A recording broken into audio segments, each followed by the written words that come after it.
Determining quadratic functions. Today we're going to get involved with the process of solving or writing equations given the roots of functions. In the first example, what you are given is a graph. In order to determine the roots, you find the place where the graph touches the x-axis. That means it's going to be x equals -5 and x equals -2. This is the process of working backwards through the algebra. So the previous step in solving this problem for these two solutions was to get x by itself. So moving backwards through the algebra, we're simply going to move the solutions back to the other side of the equation alongside of x, and that will give us the binomials that are the factor pairs for the given graph in standard form. So we're going to add 5 to both sides and add 2 to both sides.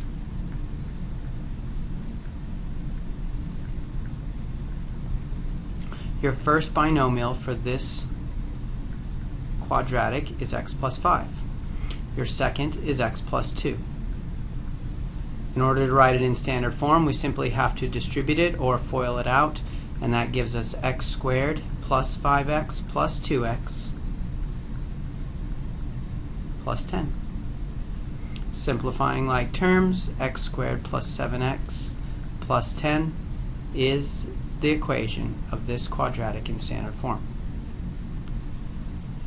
Writing a quadratic function in standard form, ax squared plus bx plus c, with the given zeros, remember 0 is a solution, a root, is the same process.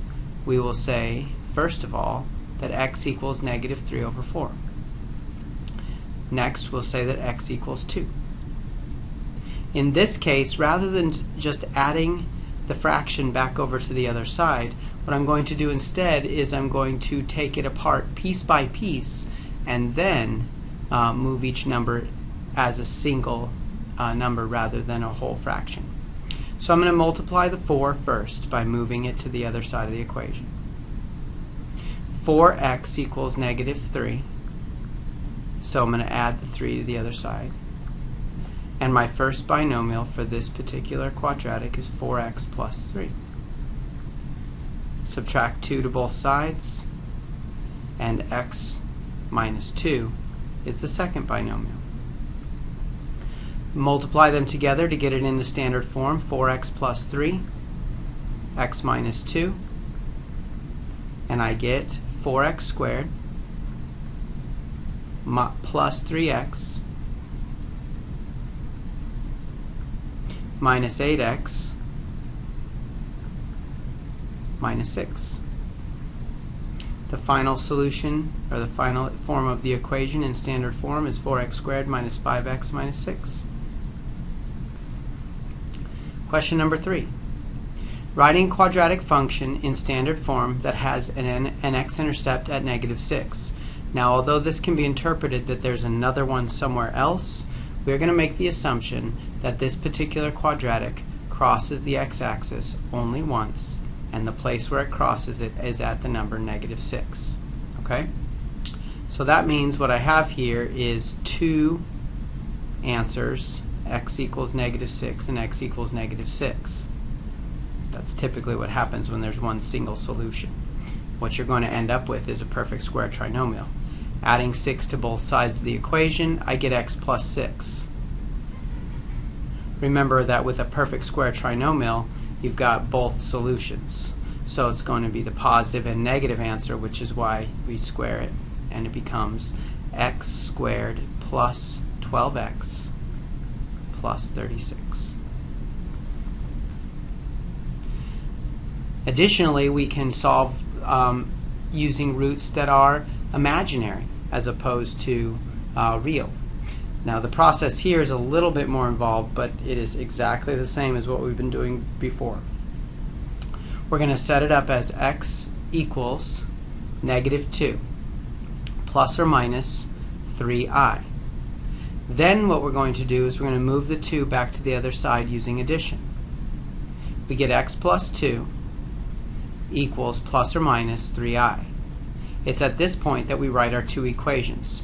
Our first equation is going to be x plus 2 equals positive 3i, and x plus 2 equals negative 3i.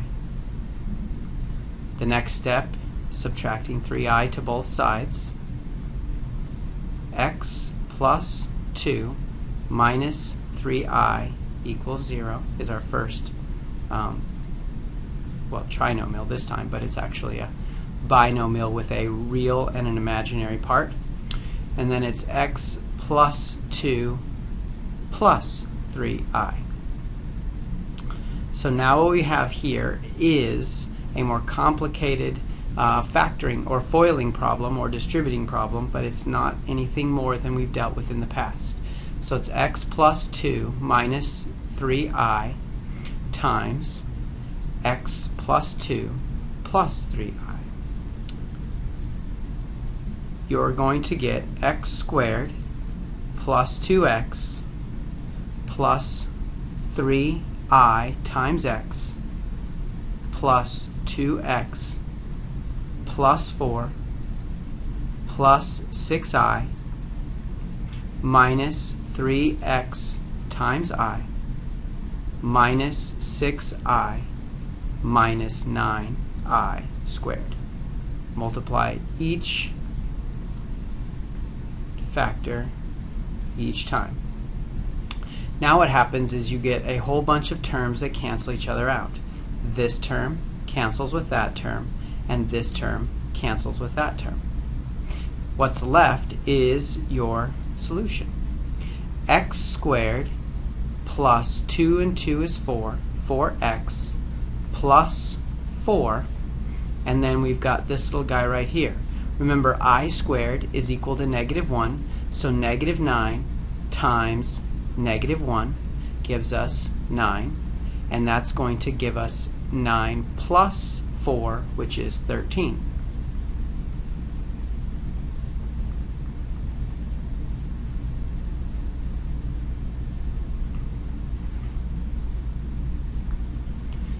The next one, a little bit more complicated, but still the same process. Don't get intimidated just because you see that fraction. It is still the same.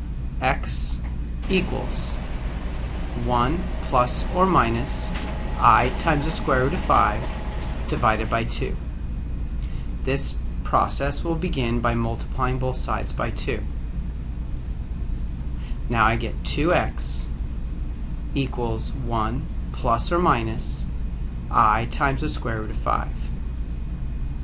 Subtract 1 to both sides, and I get 2x minus 1 equals I root 5, and 2x minus 1 equals negative I root 5.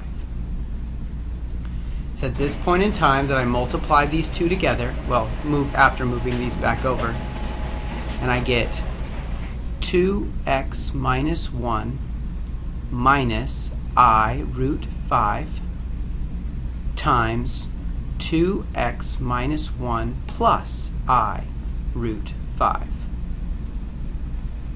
Now we multiply them out, and we get 4x squared minus 2x plus 2I square root of 5 plus 1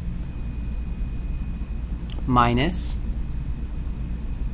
I root 5 minus 2I root 5 plus I root 5 minus 5I squared.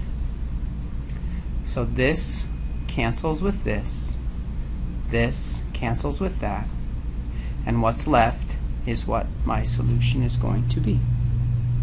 Oops, I left out a 2x, sorry. There should be another 2x right in here, negative 2x. Those of you following along should have caught that. So we've got 4x squared minus 4x, and then plus 1, and then this guy right here becomes negative 5 times negative 1, and that's going to be 5, so 5 plus 1 is 6, and I get 4x squared minus 4x plus 6.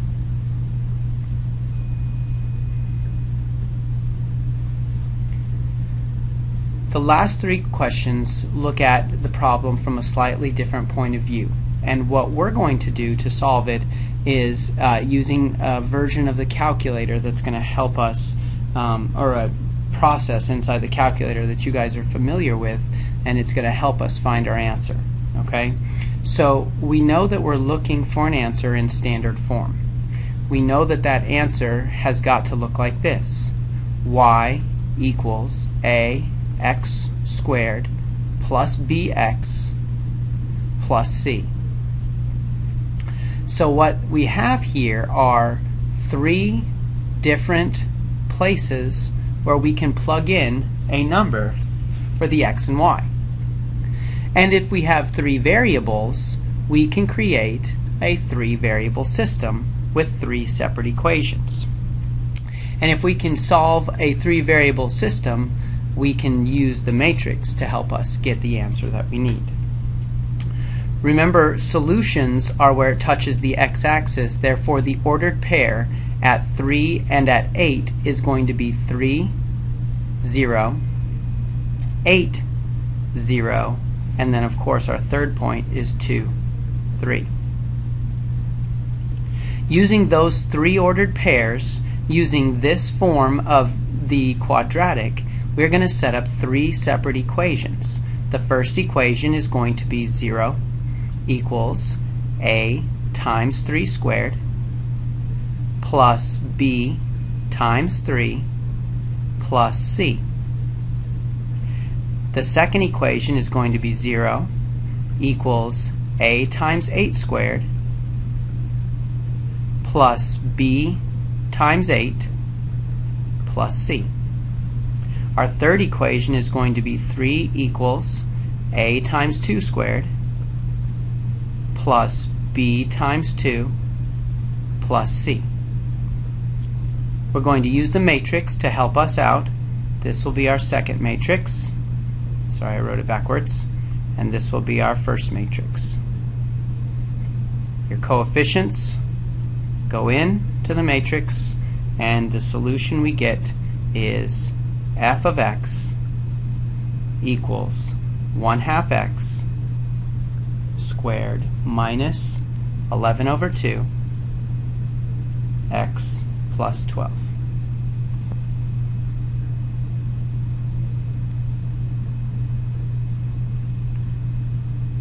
Number 7 is just like number 6, so go ahead and pause the video now and see if you can come up with a solution before you move on.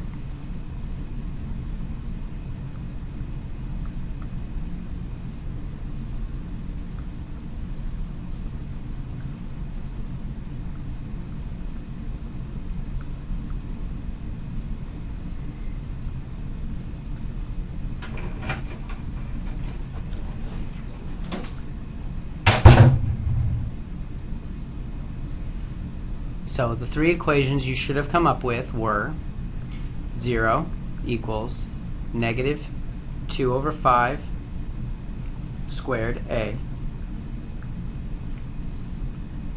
plus negative 2 over 5 b plus c. Should be 30 negative 1 squared a plus negative 1 b plus c. Negative 24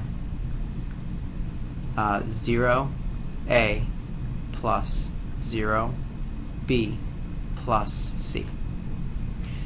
Your solution to this matrix was f of x equals negative 10 as your a, negative 64 as your b, and negative 24 as your c. The second way we're going to solve these problems is by using regression. Okay? Now we've already learned about linear regression. Now what we're going to look at and focus on is quadratic regression. And the thing to remember about quadratic regression is that you need at least 3 points. This is 3 points, so we'll be okay. Linear regression requires only 2 points. Quadratic regression requires 3. So you want to go to your calculator, stat function, go to edit, and enter in your ordered pairs. Once you've entered in your ordered pairs, you are going to hit your stat key once again, go to the right and go find your calculate screen. Linear regression was number 4. Now we are going to introduce quadratic regression. Quadratic regression is number 5. So number 5, you're going to make sure that you've got the proper lists and hit enter all the way through and have it calculate. Once you have it calculate, you'll see your quadratic function in standard form, y equals ax squared plus bx plus c, where a is 3, b is -5, and c is 1.